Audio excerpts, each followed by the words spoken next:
A POSP no programa Piracicaba Agora, 3 reportagens importantíssimas que a gente traz aqui para você que é professor, para você que entende que a educação é importante. Pode soltar.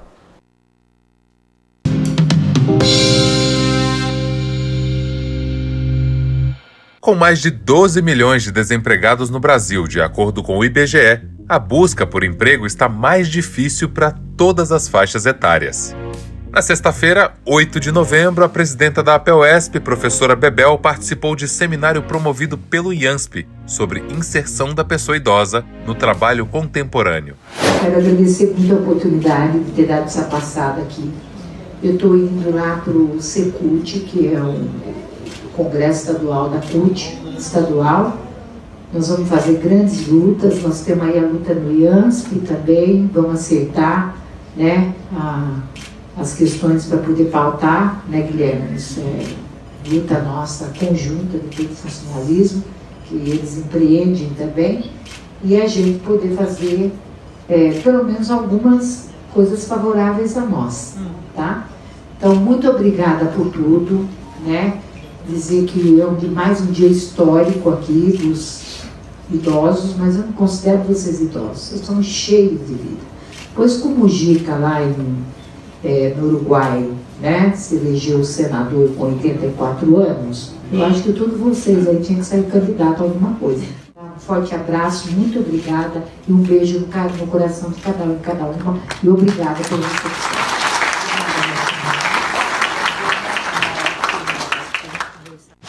Parabéns, parabéns, é exatamente isso, a pessoa idosa tem que estar, sim, tem que estar na atividade, né? A escolha tem que ser dela, não da sociedade, então parabéns pela iniciativa. Já falando sobre a questão da sociedade, a Consciência Negra acontece agora, né? O dia comemorativo, na quarta-feira, dia 20, né? E ações em sala de aula é de suma importância, primeiro, para a gente não esquecer a história do que foi e também relembrar que o Brasil vive dias onde a questão da diferença, né, a diferença racial que não deveria acontecer, no sentido de discriminatória, continua acontecendo. Eu quero aqui lembrar os senhores que estão assistindo o programa Piracicaba Agora, na semana passada nós tivemos aí um torcedor ofendendo segurança dentro de um estádio durante um jogo, né, ofendendo de maneira discriminatória.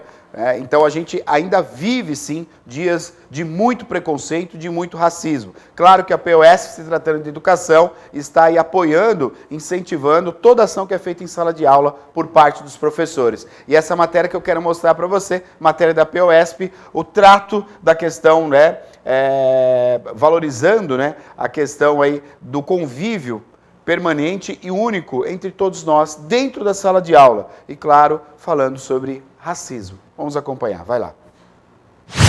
O mês de novembro é o mês da consciência negra e o programa Educação na TV resolveu homenagear essa data de uma maneira diferente. Ao invés de falar do passado, vamos conversar com os professores que vivem no dia a dia a realidade dentro da sala de aula.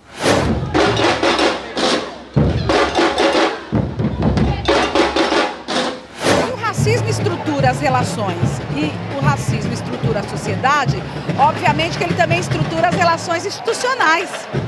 Portanto, a escola é uma instituição secular carrega consigo também o ranço racial. A POSP, o coletivo da POSP, que vai fazer 30 anos, e há 30 anos está nessa luta, combatendo o racismo, e a partir do seu boletim, buscando indicar para os professores atividades que eles possam construir na escola, no coletivo da escola, no chão da escola e no currículo, com o foco na desconstrução do racismo e no engajamento. Edina, voltando um pouquinho na história, como é que era na sua época de escola? Como é que era essa relação? Bem complicado porque aquela coisa, né, que nós já sabemos, haviam poucos alunos negros. E na minha época, no meu período, ainda tinha alguns alunos indígenas. Então, era um sofrimento muito grande, tanto para eles quanto para nós. Então, sempre tinha conflito e nesses conflitos nós éramos sempre os culpados.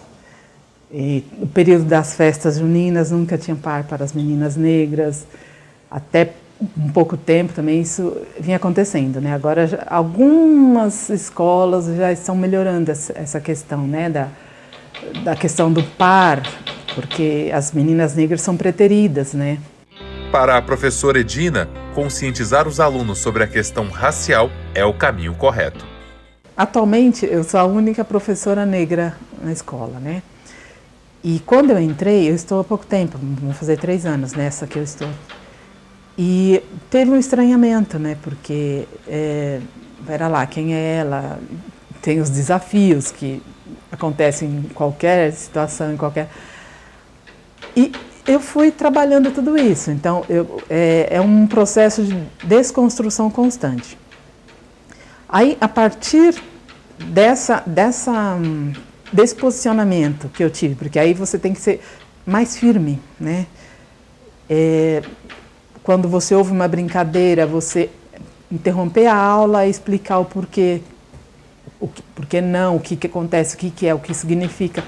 Então, isso tudo é uma construção que acabou com que eles chegassem atualmente com uma consciência, uma visão mais positiva de si mesmo, principalmente as meninas, porque eu percebo a diferença lá do 9º, 1º ano, agora do 3º, elas já usam o cabelo black, elas já vêm trançadas. Alguns meninos também usam tranças e eles têm orgulho de falar, enquanto que eles tinham vergonha.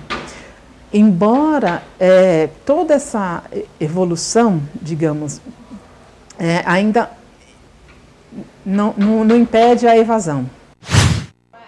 Está aí a POSP, então, tratando, né, um assunto importantíssimo, que é a questão do racismo em sala de aula, né? Eu acho que a melhor maneira é quebrar, né, toda essa cultura péssima que existe, né?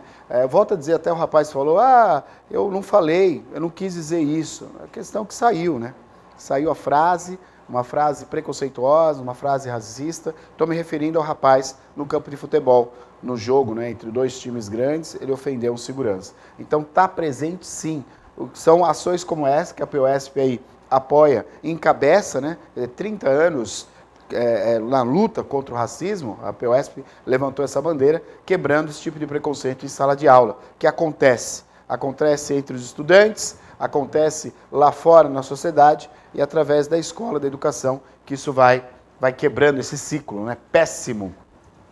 Já aproveitando, falando também ainda a POSP, destacando para vocês a questão também dos imigrantes, né? Que é outro problema, né? Como os imigrantes são tratados em nosso país, imigrantes esses que vêm ao nosso país para trabalhar, para reconstruir a vida, muitas vezes saindo de país totalmente arrasado por brigas, por guerras internas, né? Ou até mesmo por questões de catástrofe, né? Quer dizer, o país foi abalado, destruído e vão tentar a vida em outro país. Como é que está sendo como está sendo recebido essa recepção dos imigrantes que vêm ao nosso país? É algo também importante para a gente abrir essa reflexão e a POSP, claro, também, que traz essa pauta aqui no programa Piracicaba Agora. Pode soltar. Se de um lado as leis brasileiras garantem o direito de acesso à educação a estrangeiros, por outro, faltam práticas integrativas para esses estudantes que ingressam no sistema brasileiro de ensino. A barreira da língua é apenas a mais visível das dificuldades. Muitos sofrem com preconceito e bullying, não conseguem fazer amigos e se integrar à cultura brasileira. I've started school in 5 months now. And it was very, very difficult for me. Before, when I was not going to school, being with my mom, it was very difficult to even do communication. But I started at SIC, Imigrante, no Barra Funda. I started 5 months now, and it's looking better because I can communicate básico. Países como Finlândia, Noruega e Canadá possuem políticas públicas para o ensino de estrangeiros, como programas de adaptação, aulas extras de línguas e currículos bilíngues. Uma realidade muito distante do Brasil.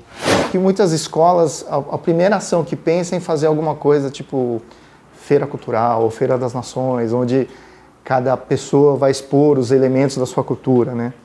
E isso às vezes pode ser uma faca de 2 gumes também, no sentido de faz com que a pessoa se coloque em uma posição de exótico, de alguém estranho, né? Então, acho que o interessante é que isso talvez não seja ruim, mas acho que tem que ir além disso, no sentido de discutir algumas questões da construção de valores, da construção social do que é bom, do que é ruim, fazer um debate mais aprofundado nesse sentido. Então, assim, por que de repente, alguns lugares acham que comer peixe cru é nojento? E alguns não. Porque, de repente, em alguns lugares se pensa que cabelo, sei lá, enrolado é feio, cabelo liso é bonito.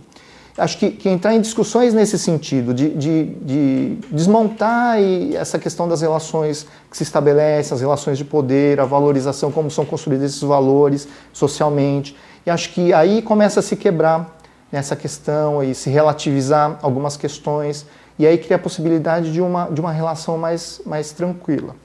Isso ao meu ver. Porque senão pode criar também essa dicotomia, né? A pessoa é diferente, é meio exótico, mas ele continua apartado de nós, né?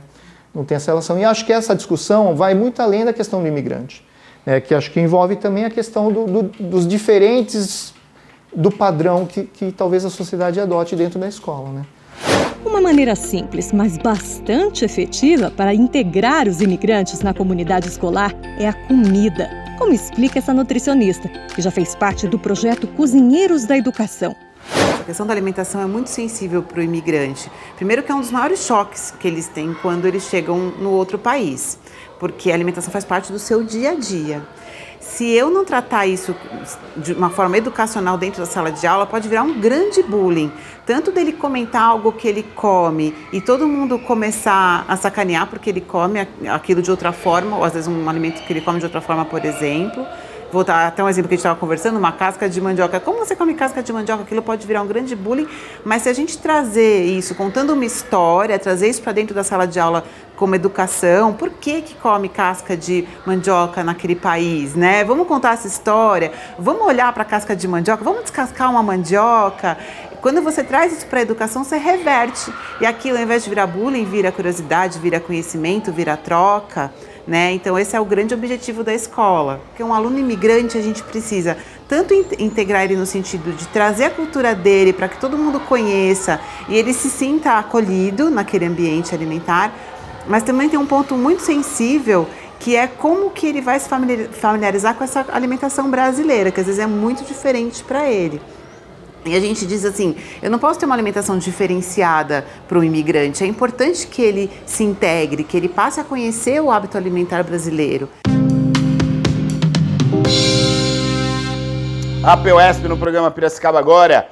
Olha só, né, a questão da comida, né, é algo importantíssimo, que pode inteirar esse imigrante junto, né, as outras crianças principalmente, né, entender que cada lugar tem a sua cultura e a cultura é muito bem-vinda, né, conhecer, não há o que é o certo, o errado, né, então ensinar isso para as crianças é muito importante, né, não é porque uma cultura oriental ela está errada diante do nosso dia a dia, do nosso fazer, das nossas comidas, dos nossos pratos, então não pode gerar preconceito, tem que gerar curiosidade e gerar até uma proximidade através dessas culturas. O pai da Maria, ele tem uma história muito triste e é uma realidade que ainda acontece, né? Infelizmente, né, Maria?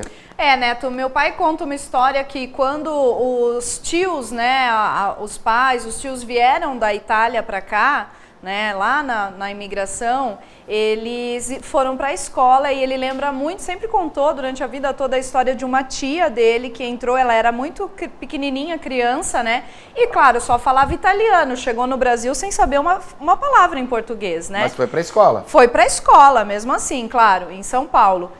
Chegando lá, durante o dia a dia, a professora uma hora falou para ela, agora vocês podem guardar o livro, guarda o livro. E guarda em italiano é olha, né? Guarda, olha. Então a tia do meu pai começou a folhear o livro, né? E a professora ficou muito brava com ela porque ela estava desobedecendo. E ela falava, menina, guarda o livro. E essa minha tia, a tia do meu pai, né, desesperada, olhando o livro, olhava para a professora, porque para ela estava fazendo exatamente aquilo que a professora estava mandando. Aí que, né, tem que vir a sensibilidade da professora de que provavelmente a menina não estava entendendo. Com certeza a menina não estava entendendo o que ela estava falando. Graças a Deus, com ações, né, isso Meu pai tem 86 anos, era a tia dele, né, Neto? Então isso já há mais de 100 anos aconteceu aqui no Brasil, mas hoje em dia a gente sabe que existem muitas ações dentro da escola para esse acolhimento ser menos traumático, né? Com toda certeza, né? A família que já sai numa situação, sai da origem, sai do seu país, se depara com uma cultura totalmente diferente, né? Ela tem que se agregar a essa cultura sem perder as suas raízes, então é uma situação bem complicada. Claro que a POSP traz isso, luta também para que isso aconteça de uma maneira muito boa, não de uma maneira que possa gerar a pessoa fica aí com trauma, a criança com trauma não, tem que agregar as culturas. Eu acho que essa é a palavra correta. Parabéns à POSP.